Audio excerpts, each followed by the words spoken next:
I'll be honest. I feel like Richard is kind of like the audience, okay, the paying person paying the bill. I think Connor, you are like the composer. You know, you're going to set the tune and the way things are going to go, choose the instruments, etc. And then Tomas, you're like the conductor, making it all happen, bringing it all together. That's my little analogy for the whole thing here.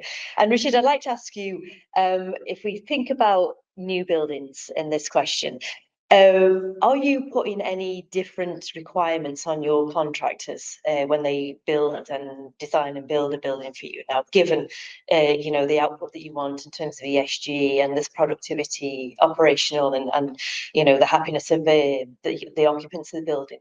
Does that go right back to design and construction, and you're asking these companies to do something different? Yes, so just to refer back to your musical analogy there, I think everyone in the room is very lucky that I'm not a singer. And yeah, I mean, like probably the most important people at that table are the design consultants. Okay.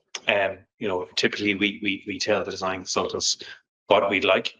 They add it into a specification for purposes of tender or scope. And once it's there, there's an opportunity that it can be delivered. It might be value engineered out by the QS. That was one of my questions. Okay. And in the times that we're in now, unfortunately, with pockets not quite as deep as they were in the past, and unfortunately, the VE process can be very aggressive. But if it's never there in the first place, there's little chance that it'll ever appear in the bricks and mortar or the pipes and wires. So it has to go into the specification or the scope. So like we're really relying on the designers to offer it up to us as the landlord or the developer as an opportunity or as an option. And I think that's really where the maturity needs to come from, is that the design consultants and the industry are bringing the options to us as the developer, because I suppose the engineering community is probably where a lot of the innovation is. In lots of cases, we're relying on the innovation to be presented to us.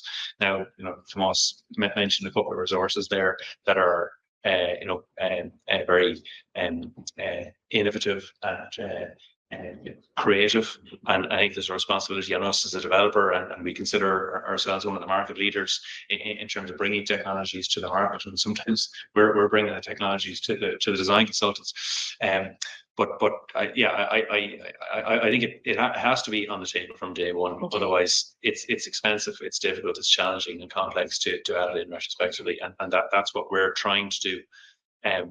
From sort of our pipeline of developments from sort of 24 on.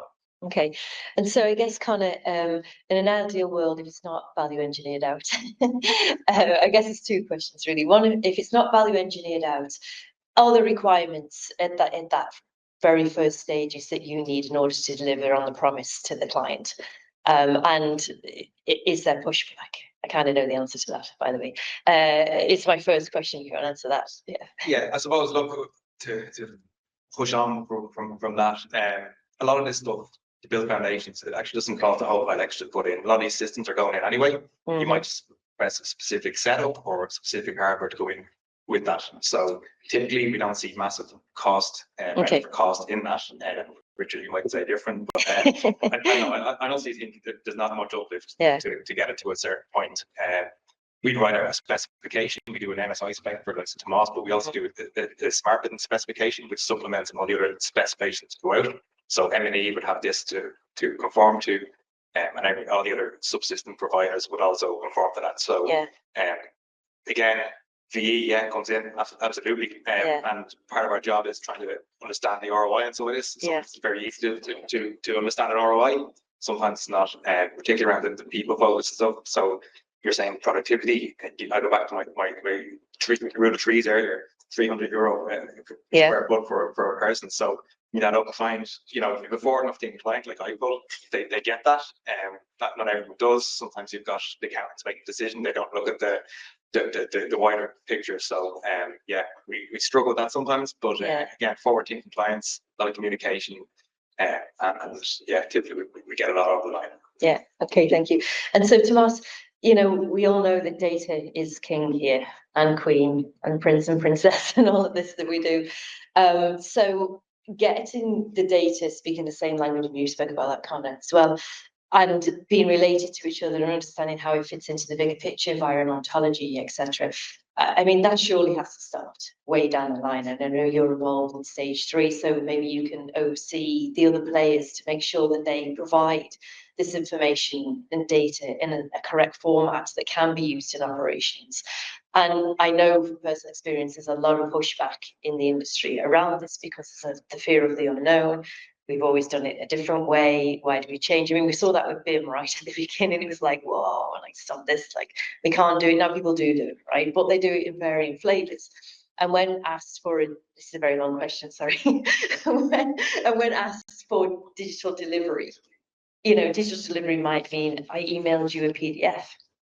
My job here is done, right? So how do you make it very clear that, you know, what you're asking isn't necessarily difficult? It might be a slightly new way of working, but it's so important to have the BMS set up in a way that room 101 is called R101 and consistently throughout the, you know, the development from the BMS, from whatever sensors you have in there. This for me is like one of the big challenges in the industry. Do you agree with me? Yeah, no, it is absolutely. And I suppose a lot of it's through education and workshops. And we do have, in fairness to Richard's point, it has got a bit easier because we have, you know, we have built those playbooks over the last couple of years, really, because this is still very new. If you know what I mean? Like it's really only come to the fore since, you know, 2019 onwards that this really started to develop in terms of ontologies and the correct way we're doing things. So we would start, you know, I would have said this previously that, you know, as an MSI, one of the primary skills required is project management and people skills, and that's every bit as important as the technical skills, because, you know, in actual fact, if you just read it, you can follow it and you can do it. So in terms of what an ontology is, I suppose, is basically it's defining what everything is in a smart building and making sure that it's consistent. So you might have devices, you might have rooms, you might have sensors. So all those things have to be related. That a fine file unit, or a CU, is a fine file unit, and it is in room 101. And it is reporting, the points are reporting in degrees Celsius. You know, even that, you know, even, you know, making sure that it's not Fahrenheit or it's not in Kelvin or it's not in something else, that, you know, that often gets overlooked. So to your point, you know, the specialists have been doing this and they're doing it very, very well, do it their own way. You're not necessarily making it any more difficult on them. They just have to conform to that ontology and to that naming scheme. That's the basic, you know, that's the foundation. So that's it's kind of yeah, and then the magic can really happen. So Richard, so you have your smart building, and it's you know, you're getting a fortune for this in rent. How important is the people who occupy that building, their feedback for you, and are you able, or are you in a position to make any changes either to that building or to future design of buildings? Do you take that into consideration? So if you sold a Class A office space and you're getting a lot of complaints about one thing or another because it's getting some stuff's got value engineered out or whatever, are you able to feed that back into the business? Do you have that kind of feedback loop that informs design for the next building? Yeah, I mean, I think we're all learning, and we're all learning all the time. And I think I used the example in my presentation whereby we use data from our most recent logistics development, which is 4 developments, in terms of the type of facade and U values of the facade that we would have on our new development, and also some of the mechanical specifications of what we might put in. It's all at design stage now. So you know, that was a great learning following the introduction of a couple of very simple IoT sensors in a warehouse. Some people call them sheds. So we're always learning. But I suppose rather than sort of learning in an accidental way. We're trying to be more proactive. Yeah. And learning from putting devices into areas where we know we get data and then use the data. So I think again, we all refer to the example whereby there's loads of data, but nobody's doing anything about it, and like that's a real shame. And unfortunately, there are skill set challenges there. There are time-based challenges there. There's commercial challenges there whereby somebody may not be or an organization may not be bothered using insights. Yeah, because it's sort of not part of their core function. So like that's just the reality of the marketplace that we live in. And I guess that's probably one of the reasons that we manage our own buildings. So we have what you consider two different types of commercial office buildings. We'd have a single let building which is entirely let to an occupier, and they insure, maintain, manage, fit out a building themselves, and we're the landlord that checks in with them regularly, and we obviously need to be responsible for the carbon associated with the operation.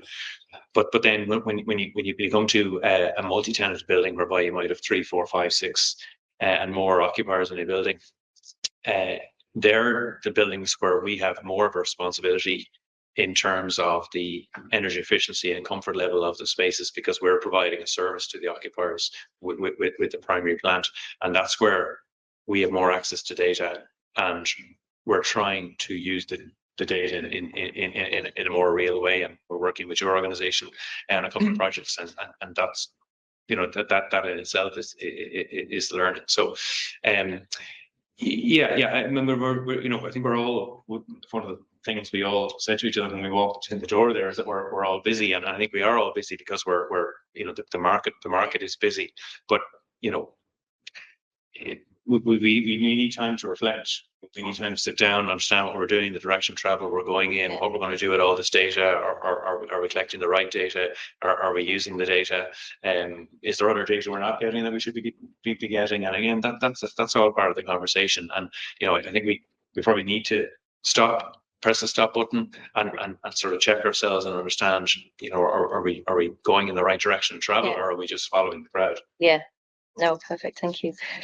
So I just want to talk a little bit about data. I'm not sure whether Connor, it's you or Tomas answers this one, but obviously collecting all this data, it first of all comes at a cost, right? There's a cost to collecting this data, so you have to make sure you're collecting the right data that's meaningful for your organization.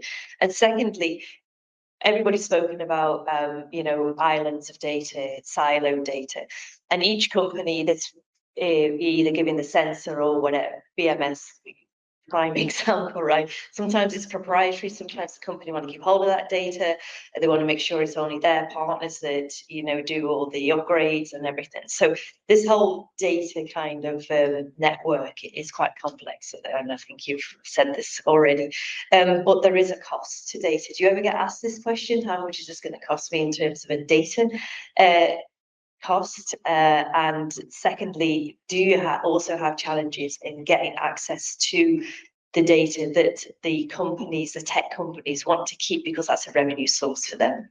I don't know who wants to answer that. Yeah, so there's it goes a couple of ways to answer that question.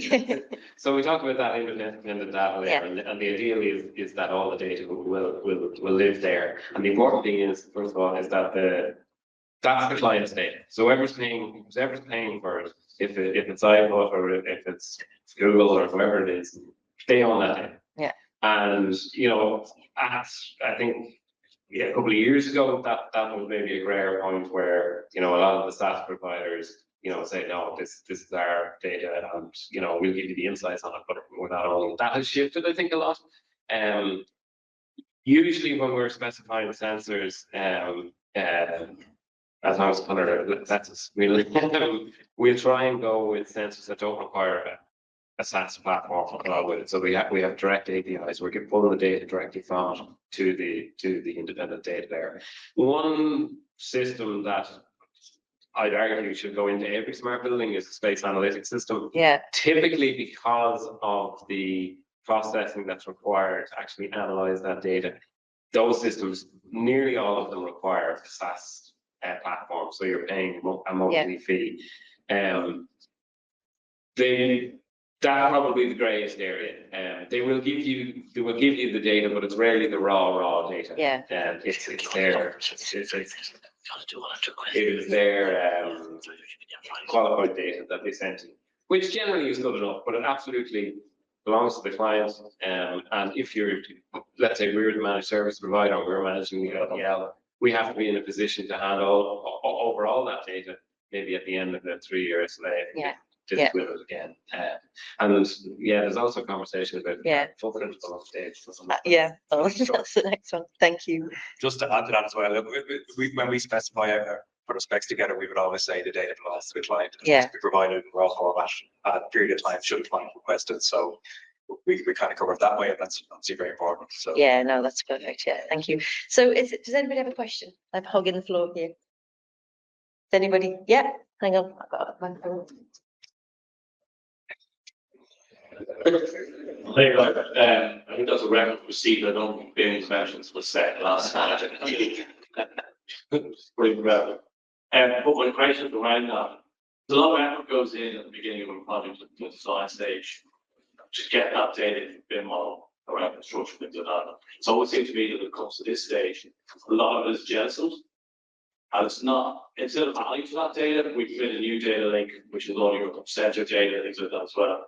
Is there, do you have any thoughts on that? Is it, to me, it would seem certainly data we got the mindset that you take the BIM model you add, you continue to add data to the BIM model and push it into the FM system.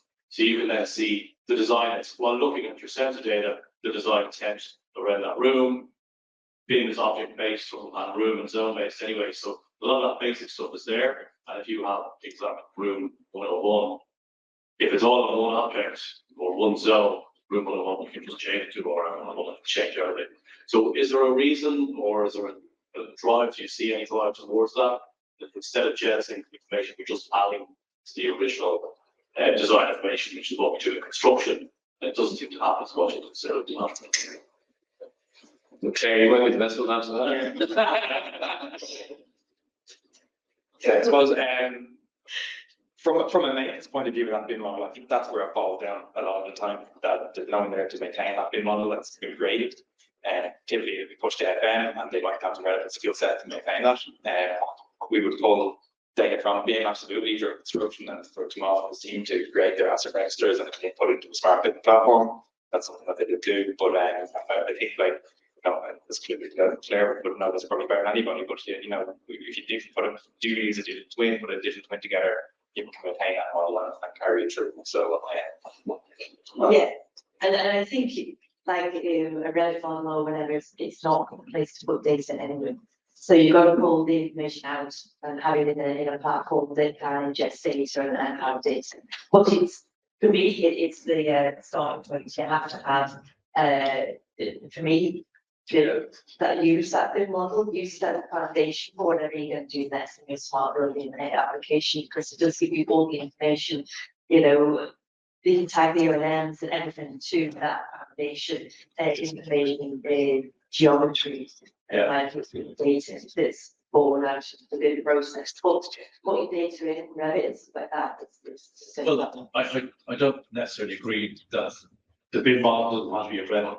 Oh no, You don't have to put the information directly to Revit. There are systems which you put the information, attach it to the BIM model.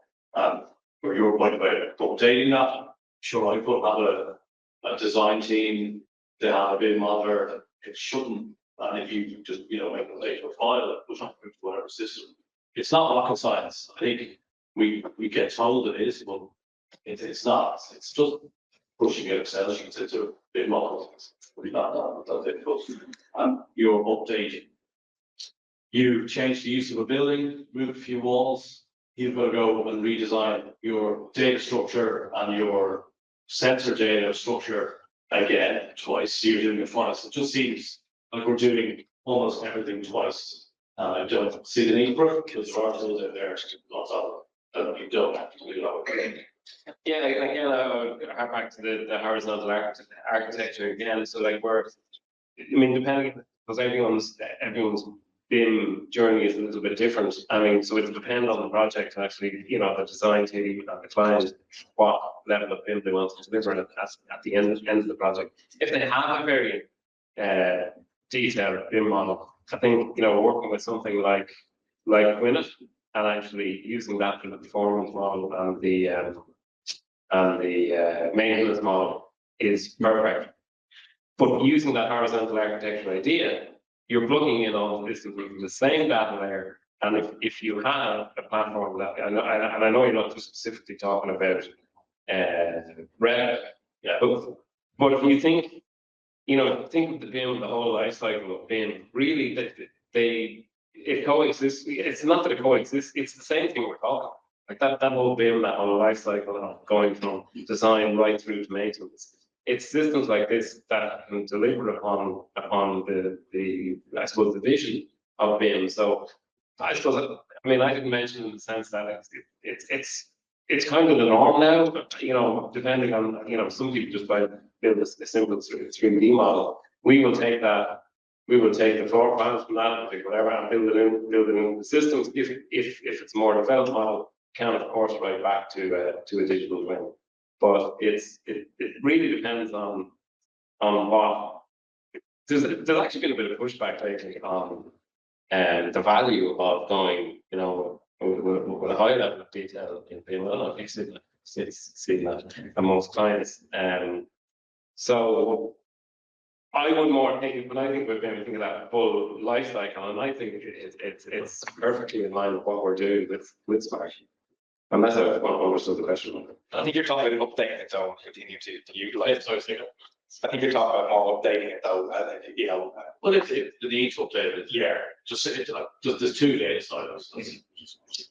And we have to like set, you know, there is some platforms out there. Okay, You know. let me ask this last question. Yeah. And then you can have a couple of. Yeah. This is for Tomato. Feel free to jump in. I'm just interested you have this huge amount of data that you're dealing with. And you mentioned on your presentation several times, AI from the engineer. Yeah. So are you using like machine learning in your processes? And if you do use it, are you building your own models or do you use third-party models?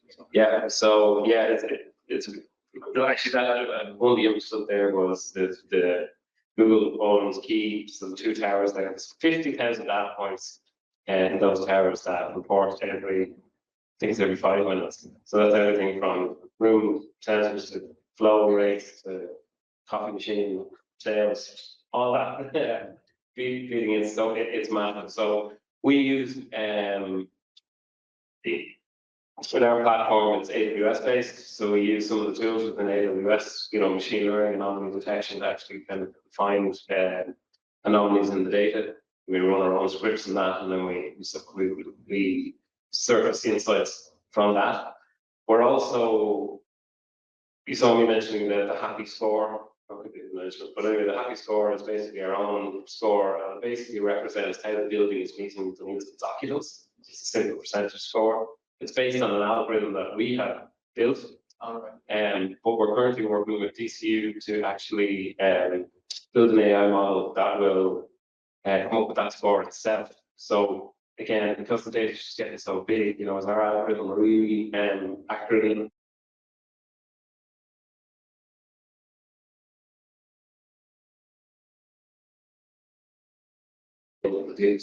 What tomorrow will bring. On the slide that I skipped over, which is what's next, is we have developed an LLM within our platform. So basically every client we go to has a new ask. I'd like to see the data in this way, or I'd like a dashboard for this. And it's like the platform just starts to sprawl. So yeah, you can create like a BI platform where you can create your own graphs, but actually we built an LLM into the platform. We have it in beta at the moment. You can just ask any question, and it can actually do the graphs for you, and then you can save them. You can have continuous conversations with that LLM. So to me, that's we're putting a lot of effort into that at the moment. And indeed, yeah, but you can actually go out there with their own model. But it kind of has to be because our clients just won't allow into stage GPT or whatever. So yeah, we're And it's quite fast actually on small. Okay.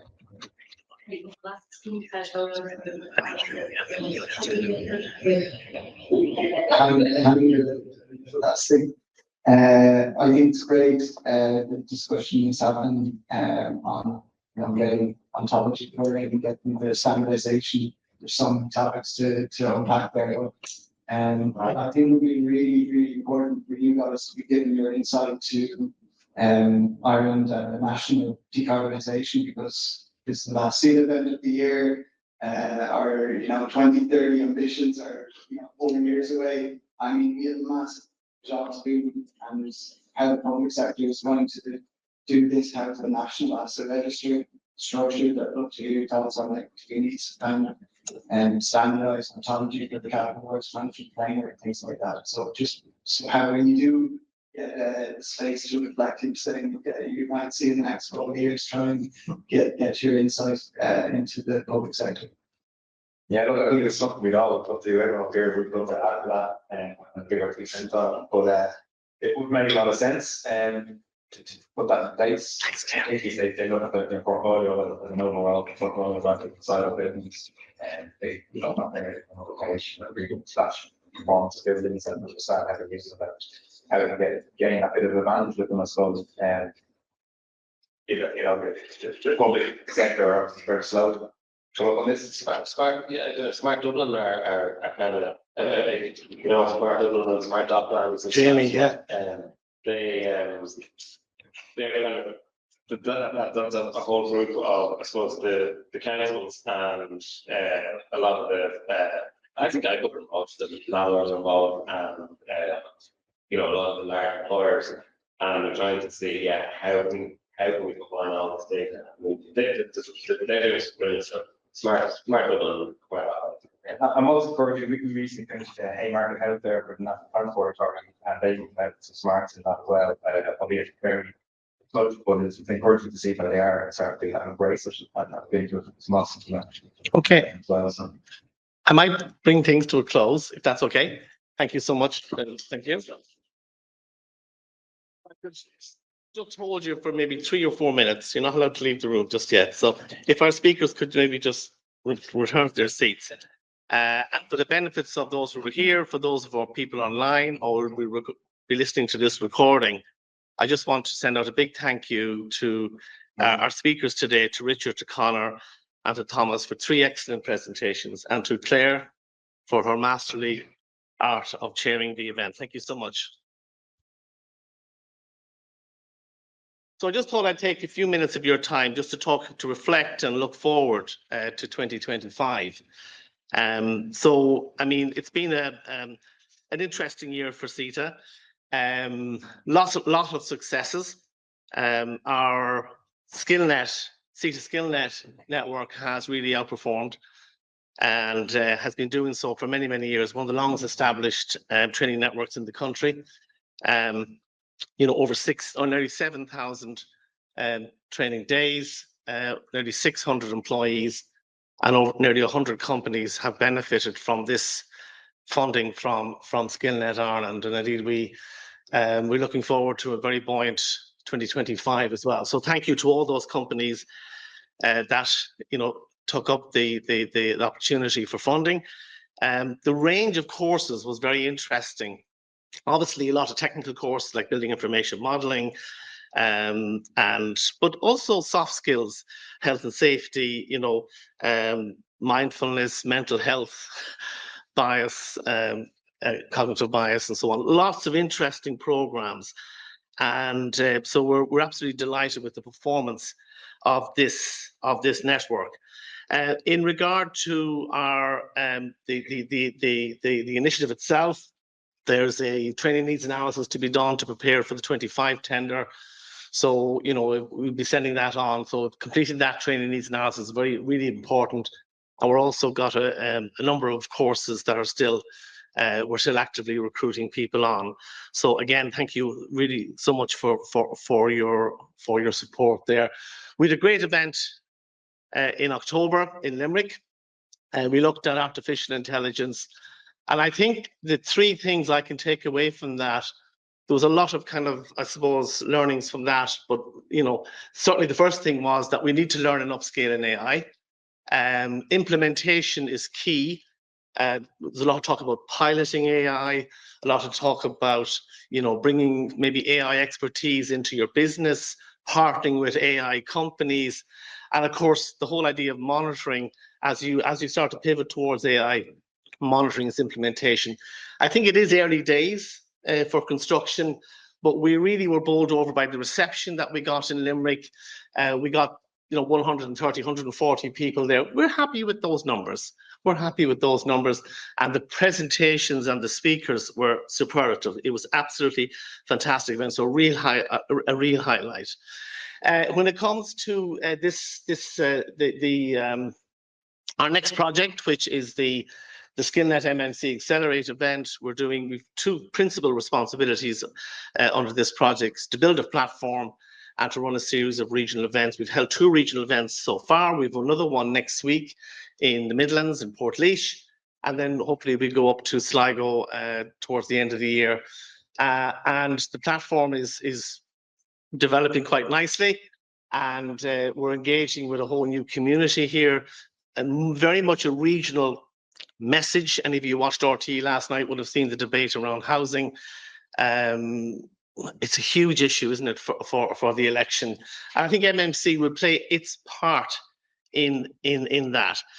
Just before I go on to talk about 25, just to talk about this particular series itself, we had 8 events, we had 30+ presentations. We're so thankful to BAM and Diatech NTI, to Dalux, to Everest Technical Services, Midland Steel, and NSAI for their ongoing support. One common theme surfaced throughout the 8 events: project management, soft skills. That's the common theme that I could see throughout all of these 8 events. Yes, there are technical skills associated with all of these 8 areas, but good project management skills is what's needed to be successful. And we can see that even in this project. Good project management skills will deliver the platform and will deliver a vibrant series of regional events in the MMC space. So we had over 250 attendees. Yes, we're a little bit down on numbers today. There's lots going on today at various other events, but we're happy with the 250 people that attended. So next year, I just did a quick sort of little bit of research, the top 20 companies in the world, and that includes some of our own prominent companies. And so what are these leaders looking at when it comes to transformational change and digital transformation? And the 5 common threads that keep surfacing in this research is AI, number 1. Number 2, partnership. A lot of companies strategically partner with other companies to strengthen their business, whether it's a technology partner or even a supply chain partner. We see that again and again, companies coming together to deliver.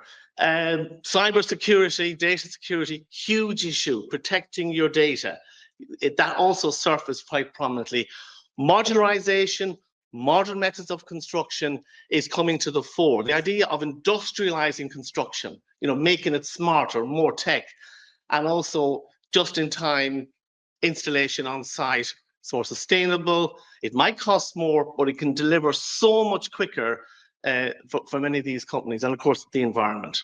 So they're the 5 key pillars that we see. So I thought if we had time before we finish and you had your phones with you, just log on to just take a picture of the QR code. There's a couple of little questions we want to ask.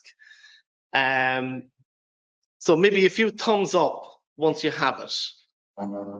Okay, so if you can complete our first question, and we're going to open up so this is basically looking to see what key themes you think we could focus on in 25, and also a little bit about the format of the events. Yeah. Oh.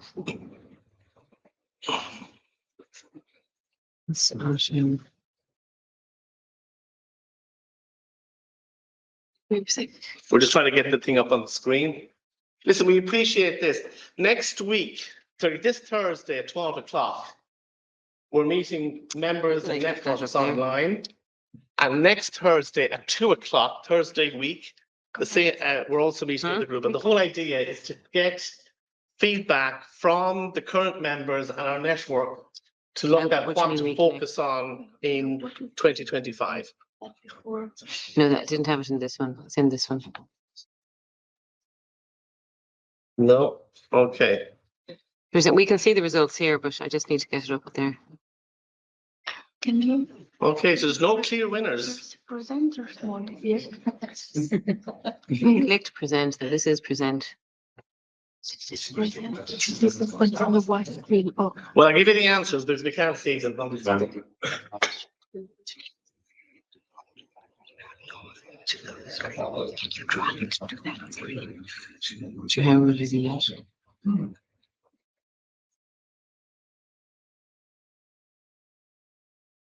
Okay, so artificial intelligence is 15%. No, it's about 16% Yeah, is there's another one getting sustainability. it from it. There's Sustainability is 16%. But give me that. I can. Where's the other? I don't know. So, Oh,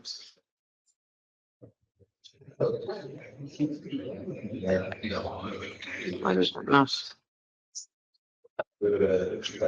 okay.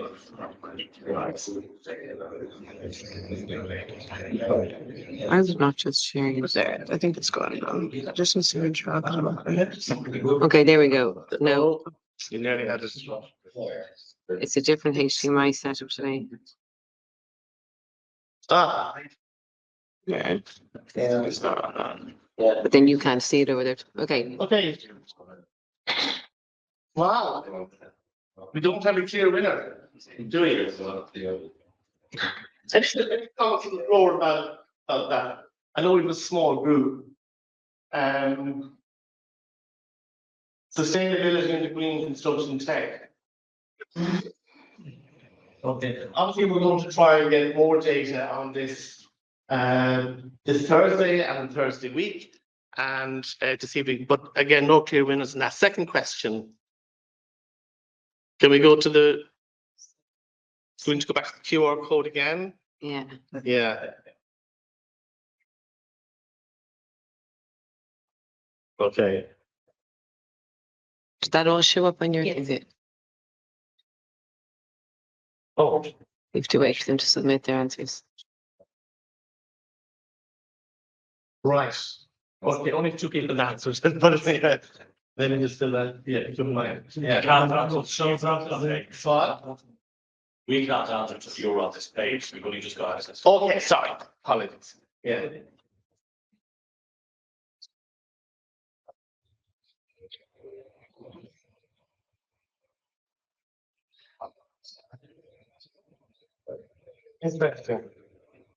Definitely more panel discussions and case studies. Mm.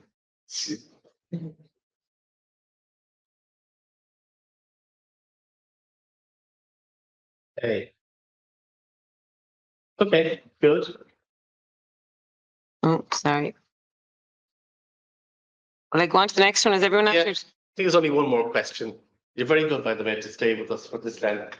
This is just a test. So what's the next one?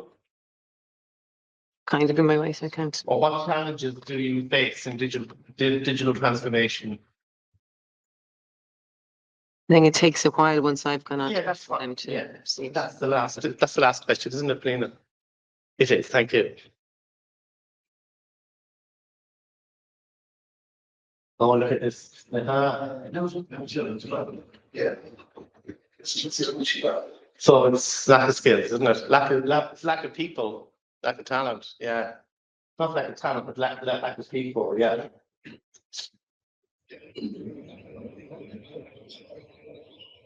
So that suggests we have to automate things. Listen, I really appreciate that feedback. That was useful.